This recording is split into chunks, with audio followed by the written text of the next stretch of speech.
yaitu PT KPS.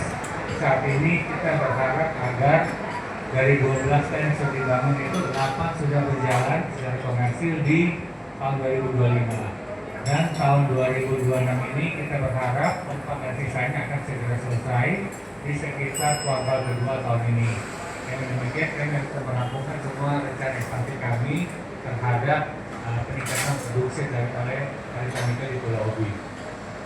Selanjutnya, saya ingin tegaskan sih bahwa karena melihat situasi memang sangat kurang memungkinkan, apalagi makroekonomi seperti saat ini. Jadi saat ini kami akan shifting the fokus untuk ekspansinya kami itu pada bagaimana meningkatkan efisiensi dan bagaimana meningkatkan standar ESG dan sustainability kita. Kalau Bapak Ibu bisa lihat di sini yang tadi sebelumnya ini, Pak Tony selamat datang ke sini. Ya, kalau mau buka nanti makan dulu ya. Nah ini adalah satu proyek kami juga. Kami cuma mengefisiensi di mana kami proses batu kapur atau limestone menjadi quicklime. Karena quicklime ini dipakai untuk dalam memperlancar proses leaching yang ada di asfal. Nah ini kita efisiensi. Karena kalau kita beli langsung produknya itu tentu lebih mahal daripada kita bikin sendiri. Itu salah satu inisiatif yang kita lakukan di Pulau Obi untuk meningkatkan efisiensi. Apalagi kan 2-3 tahun terakhir kan harga nikel nggak terlalu bagus, jadi itu efisiensi adalah salah satu fokus kami. Kedua, kita lihat juga bahwa untuk mendukung kebutuhan biji nikel, kami juga melakukan ekspansi dan membuka tambang ketiga kami itu di PT Ganet Tambang Sentosa yang berlokasi di daerah Obi Selatan. Jadi mulai 2025 akhir ini tambang ketiga kami itu mulai memproduksi ore dan mensuplai kepada smelter kami. Lanjut. Nah ini ESG, ini saya berbicara mewakili Pak Tony, Pak Iwan, Pak Klaus, bahwa ini adalah fokus kami berikutnya.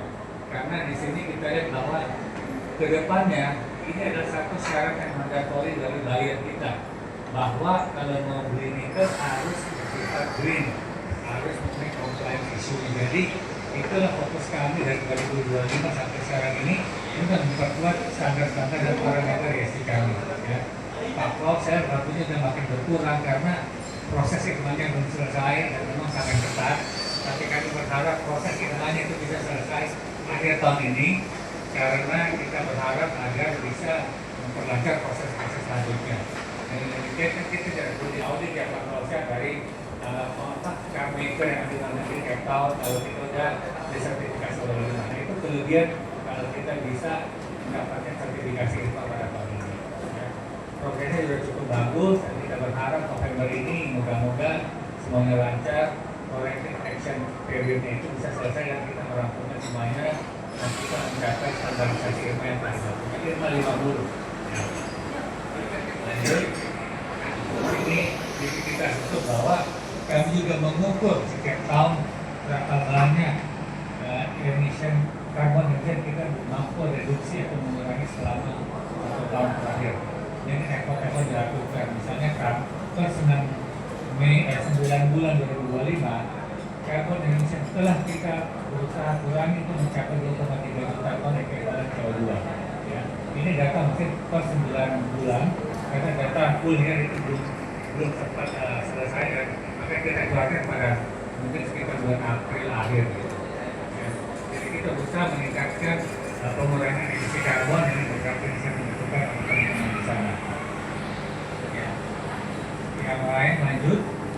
Nah ini adalah salah satu inisiatif juga bagaimana mengurangi penggunaan batu bara, di mana kami menerapkan pemasangan solar panel di atap sebanyak kurang lebih 38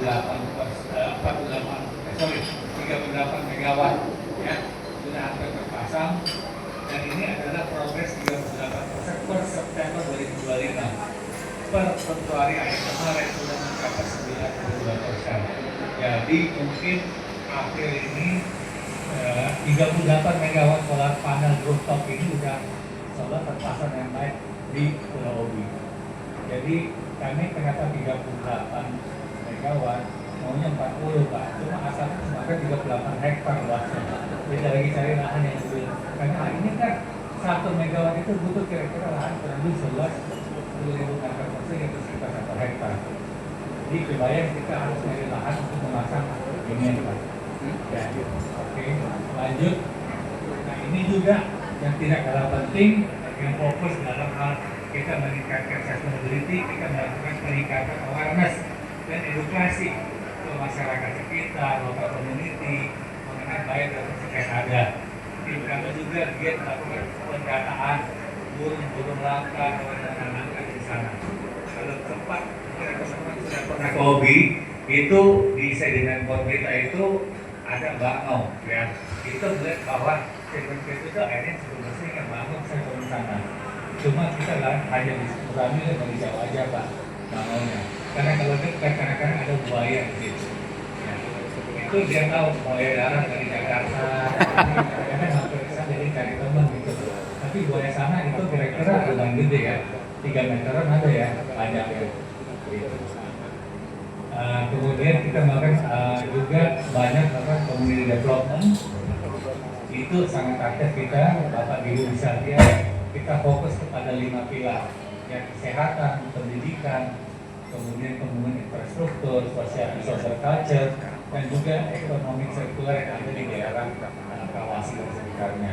Ya. Saat ini kita lihat bahwa pembelian dari masyarakat setempat, lokal komunitas itu sudah mencapai sekitar 150 miliar setahun selama 2025, atau sekitar 15 miliar per bulan. Pembelian lokal baik itu beras, buah, sayur dari masyarakat sekitar termasuk ikan. Itu adalah pemberdayaan ekonomi untuk meningkatkan perputaran ekonomi di daerah sekitar kawasan operasional kami. Dari sisi kesehatan, kami punya polindes, puskes segala macam itu adalah menservis kurang lebih 6.600 orang selama tahun 2025. Kebanyakan penduduk setempat di sana. Edukasi ada sekitar 100 orang siswa sudah mendapat beasiswa dari kami. Kami juga aktif pada yang kami melakukan mengajar di sekolah-sekolah sana, dan tercatat sudah hampir 1.500 karyawan kami yang meluangkan waktu luangnya untuk mengajar di sekolah-sekolah di sana. Ya. Infrastruktur kami juga banyak membangun fasilitas, saya sebutkan yang lain, dan juga mensupport banyak kegiatan-kegiatan social culture yang ada di sana. Lanjut. Ini buat yang belum pernah ke sana, ada desa Kawasibaran dibangun oleh Aritanika dengan kerjasama dengan Pemda Kabupaten Halsel. Ya. Kalau Bapak Ibu pernah lihat desa-desa Kawasi yang lama itu kan rumahnya sangat memprihatinkan. Nah ini dengan kita bangunkan desa baru dengan standar yang lebih bagus, sehingga Bapak suasana lebih tertata pemukimannya. Dilengkapi dengan ada gereja, ada masjid rayanya, ada juga fasilitas umum dan fasilitas sosial yang lain. Ya.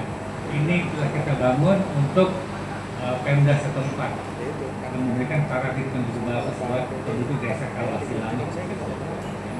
Lanjut, ini juga kita lakukan banyak. Nah, tanah ini, pemukiman ini kan adalah tanah pemilik Pemda, kita bangunkan. Kemudian Pemda mengurus sertifikatnya untuk penduduk yang tinggal di dalam kawasan ini gitu. Jadi sudah ada 29 penduduk yang mendapat sertifikat SHM atas rumah baru yang berada di desa Kawasi Baru. Nah, ini sangat meningkatkan karena mereka kan mendapat rumahnya kan dari bagus, lebih permanen, dan dapat sertifikat tanah yang dilakukan oleh Pemda setempat. Di atas kan bisa lihat juga itu ada pembangunan kawasan UKM yang membangun kios-kios untuk penduduk desa yang pindah ke sana dan mempunyai bisnis kecil-kecilan di sana. Ya. Kita bisa lihat di sana seperti itu, ada beberapa sudah buka kiosnya untuk berdagang di desa Kawasi Baru. Lanjut. Next, ini adalah fasilitas yang kita bangunkan di buat penduduk. Alhamdulillah masjid raya sudah diresmikan di bulan Desember tahun lalu. Kemudian gerejanya juga sudah diresmikan di bulan Februari kalau nggak salah ya tahun ini. Jadi semua fasilitas keagamaan sudah lengkap di sana, baik masjid raya maupun gerejanya. Lanjut, ini juga adalah pengelolaan sampah terpadu kita bangunkan untuk duduk di sana, dan di mana hasilnya itu berupa kompos yang bisa dipakai untuk penduduk melakukan agriculture yang ada di sana ya. Lanjut. Nah, ini juga kita lihat yang tadi saya bilang, pembelian rata-rata kita dari penduduk setempat atau dari koperasi tempat itu sekitar 15 miliar per bulan. Ya. Kita bisa lihat juga kemarin ada panen raya dari lahan padi yang ada dibimbing oleh tim-tim dari CSR kami, itu bisa mempanen 8 ton per hektar, satu rekor. Karena rata-rata kan nggak setinggi itu biasanya. Tapi alhamdulillah di desa Buton ini mereka bisa mencapai 8 ton per hektar pada panen raya beras padinya. Ya. Oke, kita bisa lanjut. Nah, ini inisiatif yang kita lakukan, saya sudah sempat ngomong sedikit. Satu, kita fokus pada efisiensi dan operasi, karena harga mencoba baik, banyak kondisi ekonomi global yang tidak menentu, jadi kita harus memperkuat kita punya efisiensi di situ. Kedua, kita memperkuat kita punya ESG compliance, karena itu menjadi mandatory requirement dari para buyer kita dari luar negeri nantinya. Dan ketiga, kita meningkatkan standar governance kita. Makin ketat, Bapak Ibu tahu kan, satgasnya makin banyak kan, jadi kita harus semakin meningkatkan standar kepatuhan kita juga agar tidak sering-sering berhubungan dengan yang namanya Bapak Ibu yang ada di satgas. Itu yang saya tunjukkan. Terima kasih banyak. Moga-moga cukup menjelaskan bagaimana pertemuan kami selama 2025 tahun terakhir ini. Jika ada pertanyaan, monggo silakan. Kalau Pak Tony atau kelas menambahkan juga more than happy. Karena kita bisa menyiapkan diri untuk menjawab jika ada pertanyaan dari teman-teman ya, semuanya gitu. Terima kasih, selamat sore. Terima kasih.